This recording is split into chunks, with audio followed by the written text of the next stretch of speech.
Hey guys, welcome back to the Adventure Channel. So in today's video, I definitely want to cover some updated tips, some new scenarios going on with the housing is key, maybe some things you haven't heard on other channels or been told by any local representatives. But I did have a couple of viewers ask me to update the status about this, and I have been following it. I just typically haven't been uploading those kind of videos here on the channel because we're all about fun and adventures. So first and foremost, we have and I have been assisting other individuals in the community with this program with Housing is Keys. Now, I definitely still suggest that all of you do your own due diligence, do your own research, make your own phone calls, and get direct information. However, I'm going to tell you exactly what was told to me by several different representatives regarding the Housing is Key program, as well as some other things going on in the community between tenants and landlords. So, first and foremost, from my understanding, from what I've been told as of about 2 weeks ago, the Housing is Key program is a 15-month program. I know you guys haven't seen that advertised. I haven't seen that advertised, but I kid you not, I have spoken with the representatives on the phone, and they told me that it is a 15-month program from the time that you sign up, and they have more than enough funds available. So, for example, if you are somebody who filed last year starting in March, then you have 15 months from that date. If you are somebody who started filing in January or February or March or April or so forth of this year, then you have 15 months from that point in time to continue to collect rent assistance under the Housing is Key program. However, in certain areas, in certain parts, you will have to submit a renewal letter requesting additional funding. I know a lot of people probably think that everything ends in September 30th, but I kid you not, housing is key. And I have several people who've also got approved, or reapplied for additional assistance, and those applications are pending right now, well beyond September 30th, which is typically the deadline. And also, I already know some people who have had payouts for October of this year that has already been covered by filing back in February and April. Now, there are a few red flags with this potential program that are going on, and I'm also going to speak in terms of what the tenants are doing and the landlords. So, with this particular program, it does give the opportunity for a lot of shady landlords out there to double dip.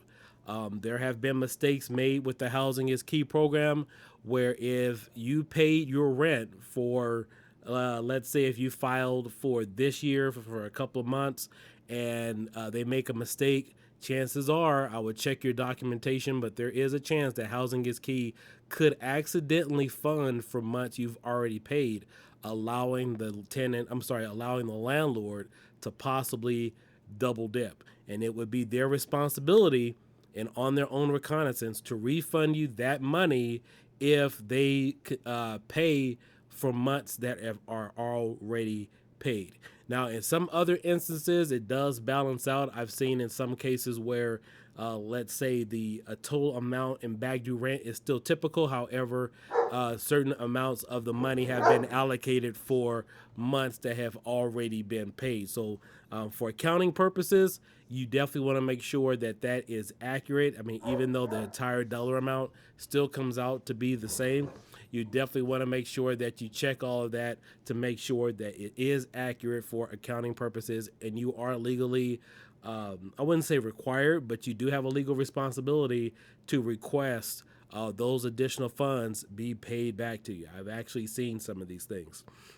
Another thing that I definitely want to point out with Housing is Key is in some instances they are paying rent for people moving to a new location. So if you did apply for Housing is Key and you were back on rent or had unpaid rent at one particular place and then you move, they do cover rent at a new location. So that is something additional that you guys can check up on in regards to things like that.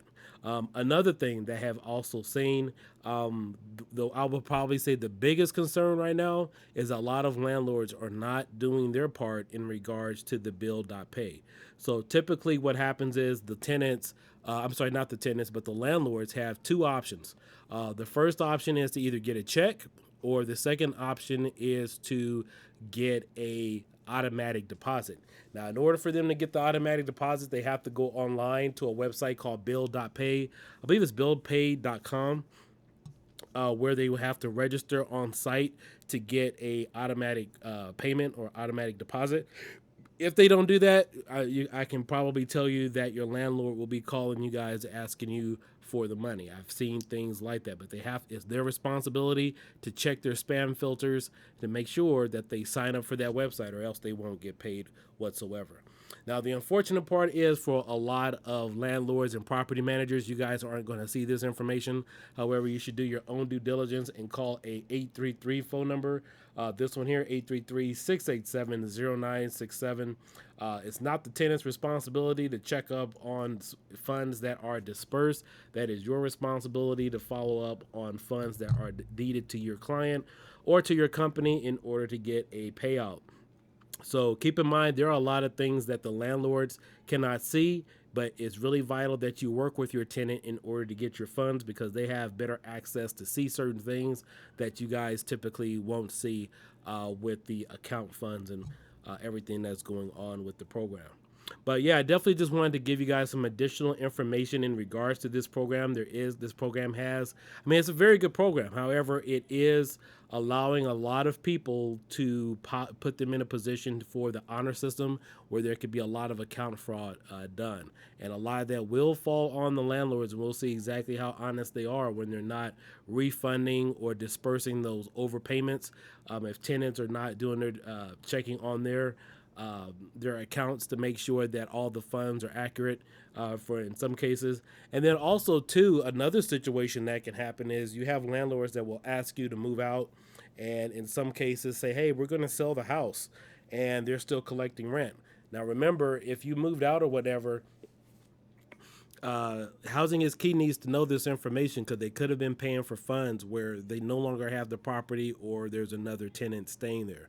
So these are a lot of different options or things available, but I definitely wanted to make sure that I gave you guys a first accounting of some of my experiences, the phone calls that I've had, the people that I've had to assist. But as far as I know, and I've spoken to a number of Housing is Key representatives, this is a 15-month program. This does not end September 30th. This does not end October 30th. This is going to go on until your account is maxed out at 15 months. Now, they are very slow at dispersing the funds. I know that a lot of people have applied to this program, but pretty much that is what's going on right now in the community. That is what's going on with the whole rental assistance. And I am aware that there are a number of landlords out there either pressuring people with cash for keys options, which is sometimes a good thing, but also a bad thing. Make sure you check the wording on that. But I know of rentals or people who live in Los Angeles where the landlords just don't care, and they told them they better pay the rent.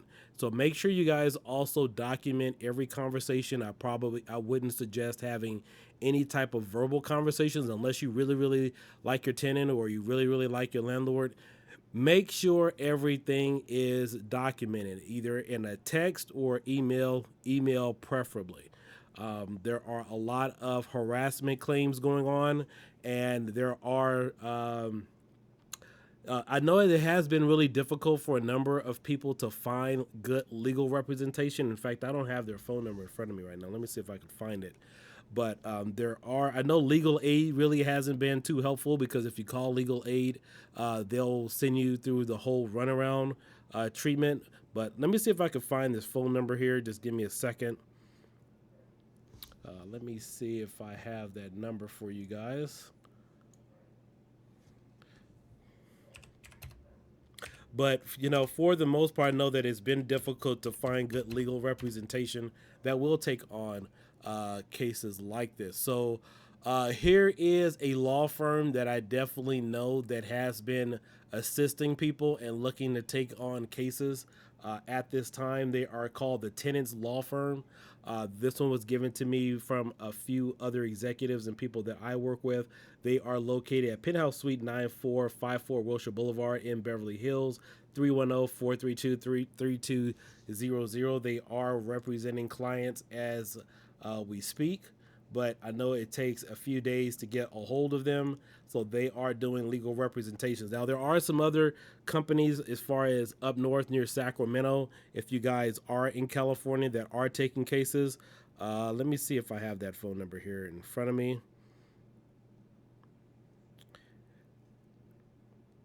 So a lot of them aren't in the area, but I can tell you the legal aid phone number has kind of given everybody the runaround a little bit. All right, so the other phone number to, if you guys live closer to Sacramento, California, 415-226-7170, 415-226-7170. I forget the name of that law firm. I think it's called Ashanti Law. I think that's the actual name of here. Let me see. Oh, Astanehe as Tani Law. They govern the rent control, the AB 1482. So that is another good law firm if you are closer to Sacramento, California. So these are the two phone numbers for law firms that I definitely would recommend if any of you are suffering harassment by landlords. These are the numbers you definitely want to call. Any type of yelling, any type of sleazy scams or whatever they're trying to make. Again, I'm not a lawyer. I'm just giving you guys my advice. Document everything, because remember that it is a $10,000 offense, or I'm sorry, $10,000 fine per offense in regards to these situations. And not only can the property manager have to pay that $10,000, but also the owner. So if they have a property manager acting on behalf of the owner, then they automatically fall, based upon the wording that I've seen. Again, based upon the wording that the LA County has put into place, that if a property manager is harassing a tenant, then that automatically makes the owner responsible as well. And both of them could be subject to a $10,000 penalty for each offense. I believe that's it for Housing is Key. I hope this information has been helpful to all of you. Again, this is normally not my cup of tea, but I would like to say that I like to be well versed in a number of different subjects to help people. This is an adventure channel, but I really thought that I wanted to get this information out because it does help people. It is really vital, and it is really new right now. Another thing too that I definitely want to maybe forewarn people about is I do know that there are landlords out there offering such things such as cash for keys. I would highly advise you to take the lettering and the wording seriously in a lot of these agreements. I've seen somebody recently receive a cash for keys agreement, and the landlord used a form that was dated back to 2008, 2009. And just to tell you, I would tell you that wording was definitely suspicious and probably shouldn't have been said, because it said if that person didn't sign the agreement, then legal action would take place. And what legal action are you going to do right now, since you really can't evict anybody? So, yeah, not a smart thing to do. Landlords, make sure, just because you're using old forms, and I understand the message you're trying to convey, you need to make sure your wording isn't violating somebody's civil rights right now. It's just as serious as having a disability or seeing eye dog, anything of that nature. Keep in mind that tenants that fall under the Housing is Key program, they are a protected class, and it's just like racial discrimination, disability discrimination, any form of discrimination right now. That is pretty much how it is being treated, because they represent a particular class. I didn't make the rules. That's just how California set it up. So if you're in California, well, then you know what, that it's best to do your own homework and own research and be aware of these type of things and not so much rely on my kind of video. However, hope you guys consider subscribing to the channel. I have some other videos Angelica and I are going to upload. But for those of you in the community, I definitely hope this program helps you out. I hope this video helps you out. And if you definitely want to find out what's going on with this program, if you have landlords, property managers that aren't making phone calls 2 or 3 times a week to that 833 phone number, I could tell you're going to have a problem, because there are a lot of people right now that believe this program ends on September 30th. And the representatives, I know it hasn't been posted here, and I even posted actually, I didn't post a video, but I posted information in the group. I was aware when this 100% of rent and utilities went into effect before they even updated their website. So hopefully that is something that they will acknowledge. But again, want to recap, this is a 15-month program from the time you first sign up to assistance. So if you sign up tomorrow, but you're requesting assistance as of December of 2020, then you qualify up to 15 months from there. Or if you're asking for assistance from, let's say, June or July of this year, and you need up to 15 months, again, you're fully covered based upon the initial conversations that I have had. I haven't seen it advertised, but I'm telling you, those are the phone calls that I've had recently.